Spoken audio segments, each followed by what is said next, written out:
कहते हैं दोस्तों कि जिस तरह पेट की भूख होती है उसी तरह जिस्म की भी भूख होती है। अगर जिस्म की भूख पूरी ना हो तो इंसान कुछ भी करने के लिए उतारू हो जाता है। दोस्तों आज की भी कहानी ऐसी होती है। एक पति पत्नी होते हैं जिनका जीवन सही चल रहा होता है और किसी कारण से पति की मृत्यु हो जाती है। उसके कुछ ही समय बाद जो उसकी पत्नी होती है उसे जिस्म की इस तरह भूख लगती है कि वो एक लड़के के साथ नहीं दो दो लड़कों के साथ में जब वो भूख मिटाती है तो उसका जेठ देख लेता है और लास्ट में अंजाम कुछ इस तरह होता है कि दोस्तों जेठ को जेल होती है और उस पत्नी को जान से हाथ धोना पड़ता है। नमस्कार दोस्तों, मेरा नाम है अजय श्रीवास्तव। मैं इस कहानी को विस्तार से लेके चलूं इससे पहले दोस्तों मेरी रोज की तरह गुजारिश है, प्लीज वीडियो को एक लाइक कर दिया करें जिससे मेरा हौसला बढ़ता रहे। दोस्तों ये कहानी है पंजाब के बलदेव नगर की। इसमें एक पति पत्नी रहते थे। पति का नाम प्रदीप कौर होता है और जो पत्नी होती उसका नाम सोनिया कौर होता है। पत्नी की उम्र 34 साल होती है और जो प्रदीप होता है उसकी उम्र 36 साल होती है। लगभग 5-6 साल पहले दोनों की शादी हुई थी और सारा कुछ सही चल रहा था। 2-3 साल तो सही चलता है और उसके बाद में धीरे धीरे प्रदीप को कुछ ऐसा लगने लगता है कि जैसे कि उसकी पत्नी उससे बेवफाई कर रही हो, यानी कि उसका किसी और के साथ में लफड़ा चल रहा हो, प्यार प्रसंग चल रहा हो। क्योंकि जब शादी होकर के आई थी और जब से लेके अभी तक जो सोनिया होती है उसके साथ रहती है, हम बिस्तरी करती है, उसका और उसके प्यार का वो बात ही अलग होती है। लेकिन अब 1-8 साल से ही कुछ इस तरह रह रही है कि ना ही प्रदीप से सही से बोलती है, ना ही बिस्तर पे सही से जाती है, यानी कि उखड़ी उखड़ी रहती है। प्रदीप को अब एक शक बैठ गया, उसकी जो पत्नी सोनिया है वो किसी और से प्यार के चक्कर में पड़ गई है, इसलिए वो मुझसे प्यार से बात नहीं करती। दोस्तों समय धीरे धीरे गुजरने लगा। अब उनके बीच में छोटे छोटी बातों को लेके छोटे मोटे झगड़े भी होने लगते हैं। दोस्तों समय धीरे धीरे बीतता रहता है कि एक दिन इतना ज़्यादा प्रदीप सोच लेता है कि उसको हार्ट अटैक हो जाता है। दोस्तों जब हार्ट अटैक पड़ जाता है तो प्रदीप की मौत हो जाती है। प्रदीप की मौत होने के बाद में दोस्तों उसका अंतिम संस्कार किया जाता। जो प्रदीप का बड़ा भाई होता है यानी कि सोनिया का जो जेठ होता है वो देखता है प्रदीप के मुंह से झाग सा आ रहा होता है। उसके दिमाग में भी शक हो जाता है कि ये सोनिया ने ऐसा तो नहीं है कि अपने पति को जहर दे के मार दिया हो, क्योंकि इनके बीच में अनबन होती रहती थी। लेकिन जो सोनिया का जेठ होता है वो किसी से इस बात का जिक्र नहीं करता है, किसी से कहता नहीं है, वो अपने मन में ही रखता है और अंतिम संस्कार कर देता अपने भाई का। दोस्तों जो सोनिया होते हैं और प्रदीप होते हैं उन दोनों का कोई भी बच्चा नहीं होता है, बस वो दोनों पति पत्नी रह रहे होते हैं।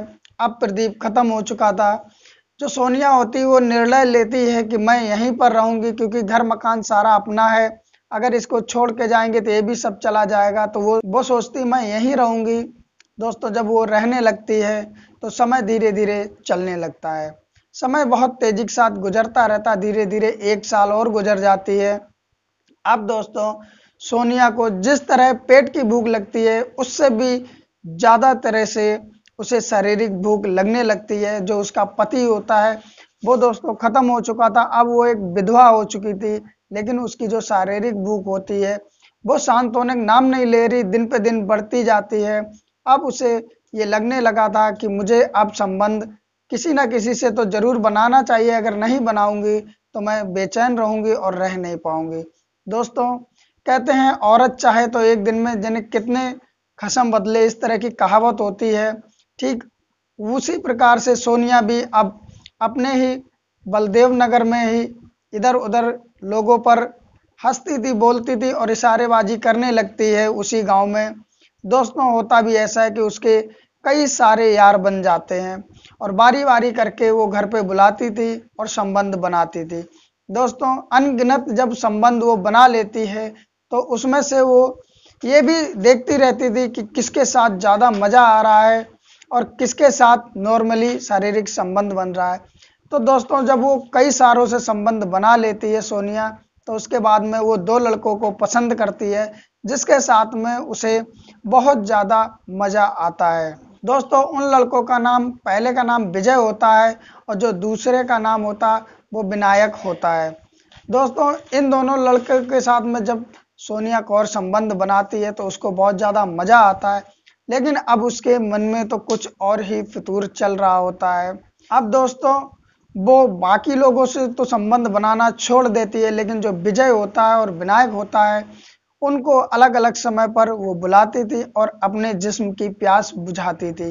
दोस्तों समय धीरे धीरे गुजरता रहता और कहते हैं कि ऐसी बातें छुपती नहीं है।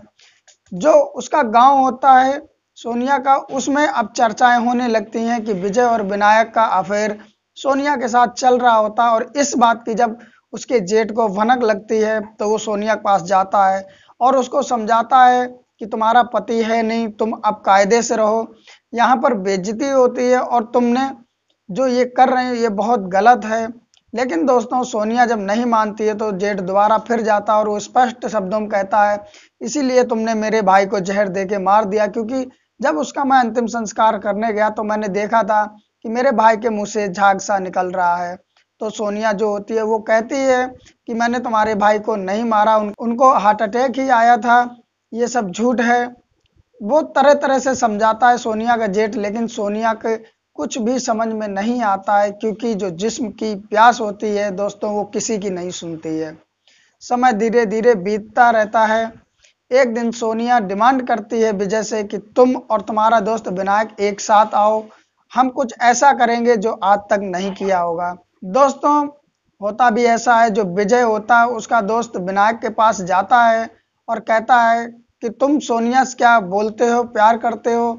तो दोस्तों विनायक स्पष्ट शब्दों में मना कर देता है, क्योंकि होता भी ऐसा है, अगर कोई भी व्यक्ति प्यार करता है वो ज़्यादातर जब उसे ऐसा लगता है कि कहीं किसी को पता ना लग जाए, कोई पूछता है तो वो मना ही कर देता है। ठीक इसी तरह विनायक ने मना कर दिया। विजय भी खुल के बता देता है कि मैं भी सोनिया से प्यार करता हूँ और जिस तरह तुम संबंध बनाते हो मैं भी संबंध बनाता हूँ। और सोनिया का अभी फोन आया था, उसने हम दोनों को एक साथ बुलाया है। तो विनायक भी मान जाता है, कहता हाँ मैं भी उससे प्यार करता हूँ और संबंध बनाता हूँ। दोस्तों उसके बाद में विजय और विनायक दोनों सोनिया के घर पे चले जाते हैं और जाने के बाद में सोनिया जो होती है वो कहती है कि बारी बारी से संबंध तो मैंने तुम दोनों से बनाया, आज मैं तुम दोनों से एक साथ संबंध बनाऊंगी और तुम दोनों मेरी प्यास आज देखें किस तरह बुझाते हो। दोस्तों वो कमरे में जाते हैं और एक साथ ही सोनिया से शारीरिक संबंध बनाने लगते हैं। इधर दोस्तों मोहल्ला पड़ोस वाले जो होते हैं वो उसके जेठ को खबर दे देते हैं, कहते हैं विजय और विनायक तुम्हारे जो बहू है उसके घर पे आए हुए हैं। तो उधर जेठ फटाफट आता है और सोनिया के घर पे आता तो देखता कोई भी नहीं दिख रहा है, लेकिन एक तरफ से आवाज आ रही तो उधर जाता है उसका जेठ, तो उस एक कमरा होता है उसमें से आवाजें आ रही थी अजीब और गरीब। दोस्तों जैसे ही वो हल्के से दरवाजे को पुश करता अंदर की तरफ करता तो लोग भी नहीं लगा होता है।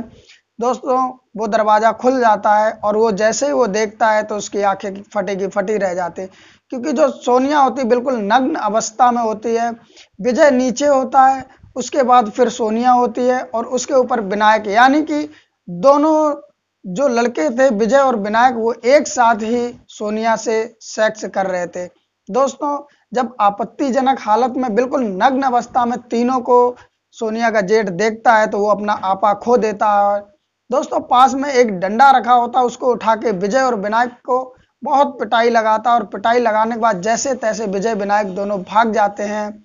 और इधर सोनिया जल्दी जल्दी कपड़े पहनती है और उसका जो जेठ होता है वो सोनिया पर भी चिल्लाता है, कहता तुमने इसीलिए मेरे भाई को मरवा दिया जिससे तुम इस तरह की रंगरलियां मना सको। जो सोनिया होती वो कहती है ऐसा नहीं है, मैंने तुम्हारे भाई को नहीं मरवाया है, लेकिन मैं करूँ तो करूँ क्या, मेरी भी कुछ ख्वाहिश है, मैंने दूसरी शादी नहीं की तो मुझे भी इस तरह की भूख लगती, शारीरिक भूख लगती है, उसे पूरा करना पड़ता है।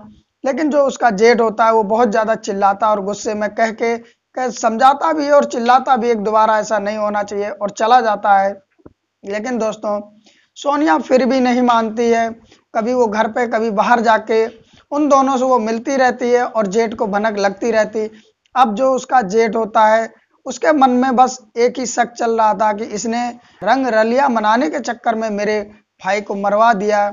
और दोस्तों वो शक इस तरह अब गहराने लगता है और बार बार उसे वही सीन याद आता है कि एक लड़का नीचे एक लड़का ऊपर और बीच में ये, और उसके मन में अब अपनी बहू के खिलाफ घृणा नफरत पैदा हो जाती है। और दोस्तों अब उसके मन में अपने भाई का बदला लेने की जो इच्छा होती है वो जाग जाती है। दोस्तों समय गुजरता रहता धीरे धीरे। एक दिन सोनिया अपने जेठ के पास फोन करती है और कहती है कि मुझे पैसों की जरूरत है, मेरे पास पैसे नहीं है, थोड़े से पैसे दे दो तो मेरा काम चल जाए। दोस्तों जेठ तो गुस्से में होता ही है। जेठ कहता मैं इस समय अपने खेत पर हूँ, तुम वहीं पर आ जाओ और यहाँ से पैसे ले जाओ। दोस्तों सोनिया को भी किसी चीज के लिए जरूरत थे पैसे, इसलिए वो अपने भाई को फोन करती है और कहती है कि मैं जा रही हूँ अपने जेठ के पास, पैसे लेके तुमसे मिलने आती। उसको भाई को किसी चीज के लिए जरूरत होगी। दोस्तों सोनिया इधर खेतों पर चली जाती है और जाने के बाद में जेठ के पास पहुंच जाती है और जेठ से कहती है कि मुझे पैसे दे दो। लेकिन दोस्तों जो जेठ होता है वो बहुत ज्यादा गुस्से में होता।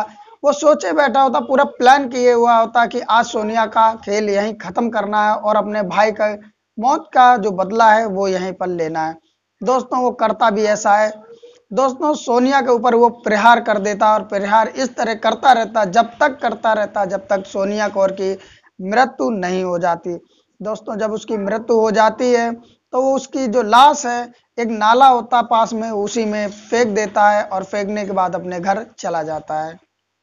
दोस्तों इधर जो सोनिया का भाई होता है वो इंतजार करता रहता है अपनी बहन का, और उसके बाद जब उसकी बहन वापस नहीं आती, पूरी रात गुजर जाती है। दोस्तों दूसरा दिन आ जाता है तो सोनिया का भाई सोनिया के घर पे ही आ जाता है और देखता वहां पे नहीं है तो वो सीधा जाके जेठ से पूछता है कि मेरी बहन कहाँ है। दोस्तों जो सोनिया का जेठ होता है वो कहता मुझे नहीं पता है। तो उनमें थोड़ी बहुत कहा सुनी होती है और वो कहता है कि मेरी बहन तुम्हारे पास ही पैसे लेने गई, लेकिन उसका जेठ कुछ भी उत्तर उसका नहीं देता है। तो सोनिया का भाई पुलिस स्टेशन पहुंच जाता है और उसी के जो उसकी बहन का जेठ था उसके खिलाफ एफआईआर कर देता और कहता है मेरी बहन इसी के पास कल पैसे लेने गई थी, मेरे पास फोन किया था, लेकिन जब से मेरी बहन लापता है, पता नहीं इसने मार दिया है क्या किया है, कुछ समझ में नहीं आ रहा। जो पुलिस वाले होते हैं सोनिया के जेठ को गिरफ्तार कर लेते हैं और थाने में ले जा करके पूछताछ करते हैं। और दोस्तों जब सख्ती से पूछते हैं तो जो सोनिया का जेठ होता है वो सारी कहानी बता देता है कि किस तरह इसने पहले मेरे भाई को मारा और किस तरह मैंने इसको मारा। दोस्तों पुलिस वाले जब सारी कहानी सुन लेते हैं तो वो भी असमंजस में पड़ जाते हैं और कहते हैं एक शक के चक्कर में 3 जिंदगियां बर्बाद हो गई। सबसे पहले उसके पति को शक था कि इसका अफेयर कहीं चल रहा है, उसे हार्ट अटैक हो गया, दूसरा तुमने इसे मार दिया और तीसरा तुम खुद जेल में चले गए। दोस्तों वो सारी पूछताछ करने के बाद में केस को कोर्ट में पहुंचा देते और कोर्ट में उसको सजा हो जाती है, वो जेल पहुंच जाता। दोस्तों इस कहानी को सुनाने का उद्देश्य किसी की भावनाओं को ठेस पहुंचाना नहीं है, बस आप लोगों को जागरूक करना है कि किस तरह एक शक के चक्कर में 3 लोग की जिंदगियां तबाह हो गए। दोस्तों ये आपको कहानी कैसी लगी प्लीज कमेंट जरूर करें, अपनी राय दें। और दोस्तों थोड़ी सी भी इस वीडियो में मेरी मेहनत दिखे तो प्लीज एक लाइक कर दें। और दोस्तों इस तरह कहानियां आपको सुनना पसंद हो तो प्लीज चैनल को सब्सक्राइब कर लें, और सब्सक्राइब करने के बाद एक घंटी दिखाई देगी, उसे टच करेंगे और टच करके ऑल पे कर देंगे। और दोस्तों कहानी अच्छी लग रही हो आपको तो प्लीज इसको शेयर भी करें अपने दोस्तों के पास में, जिससे वो लोग भी सुने और जागरूक हों। दोस्तों फेसबुक और व्हाट्सएप पे आप इसको जरूर शेयर करें। फिर मिलते हैं किसी नई कहानी के साथ, जब तक के लिए नमस्कार।